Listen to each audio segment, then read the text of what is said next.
होळीचं आपल्या मुलींना शुभेच्छा, आपल्या उटक्या मुलीला शुभेच्छा.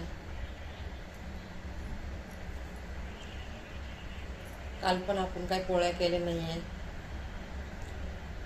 मी तर पहिले करायचे की हे लहान लहान लेकरं होते ना, मी पोळ्या जरूर करायचे. पोळ्या करायचे, भात आमटी कढी वडी भजी सगळं सगळं करायचे. सुट्टी घ्यायची एक दिवस कामातून,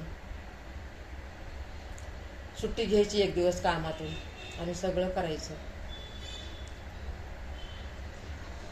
काय माहिती आता आज काही वशट पण नाही आणलं. आज काय आणायची भावनाच होईना ना आपल्या पोरांसाठी, नाही का. तब्येती बऱ्या नाही, त्यांना काही खायचं नाही म्हणून शनी आणू पण वाटत नाही. म्हणून म्हणलं बघू नंतर, नाही का. काय आपल्याला खायचं तर कधी बी आहे ना. चला सगळ्यांना होळीचं शुभेच्छा बरं का.